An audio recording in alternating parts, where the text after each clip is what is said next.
Hey guys, ഈ ഒരു വീഡിയോയിൽ ഒരു ഗ്ലാസ്സിലേക്ക് കുറച്ച് അച്ചാറിട്ട് അതിലേക്ക് സോഡ ഒഴിച്ച് കുടിച്ചാൽ നല്ല കിടിലോസ്കി ടേസ്റ്റ് ആയിരിക്കും എന്നാണ് പറയുന്നത്. അപ്പം നമുക്കൊന്ന് ട്രൈ ചെയ്ത് നോക്കാം. അപ്പോൾ ഗൈസ്, നമ്മൾ വീഡിയോ കണ്ട പോലെ ഒരു സോഡയും ഒരു അച്ചാർ എടുത്തിട്ടുണ്ട്. അപ്പോൾ നമുക്കൊന്ന് ട്രൈ ചെയ്ത് നോക്കാം. അതിനു മുമ്പ് നിങ്ങളോട് ചെറിയ കാര്യം ആവശ്യപ്പെടുന്നുണ്ട്. എൻ്റെ വീഡിയോയ്ക്ക് ലൈക്കും കൊടുക്കുക, എൻ്റെ ചാനൽ സബ്സ്ക്രൈബ് ചെയ്യുക. സ്ക്രീനിൽ ഇങ്ങനെ ഡബിൾ ടാപ്പ് ചെയ്താൽ വീഡിയോയ്ക്ക് ലൈക്ക് ആവും. എൻ്റെ സബ്സ്ക്രൈബ് ബട്ടൺ ഞെക്കിയാൽ ചാനൽ സബ്സ്ക്രൈബ് ആവും ഗൈസ്. അപ്പോൾ ഗൈസ്, നമ്മൾ ഗ്ലാസ്സിലേക്ക് അച്ചാർ ഇട്ടിട്ടുണ്ട്. ഇനി നമുക്ക് ഇതിലേക്ക് സോഡ വയ്ക്കാം.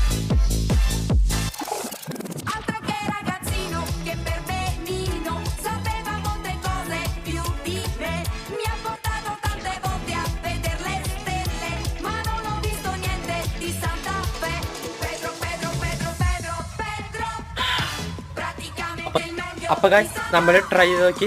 വീഡിയോ കണ്ടപ്പോൾ നല്ല കിടിലോസ്കി ടേസ്റ്റാണ്. അപ്പോൾ നിങ്ങളൊന്ന് ട്രൈ ചെയ്തിട്ട് അഭിപ്രായങ്ങളൊന്ന് കമൻറ്റ് ചെയ്യുക. അപ്പോൾ നമുക്കിനി അടുത്ത വീഡിയോയിൽ കാണാം.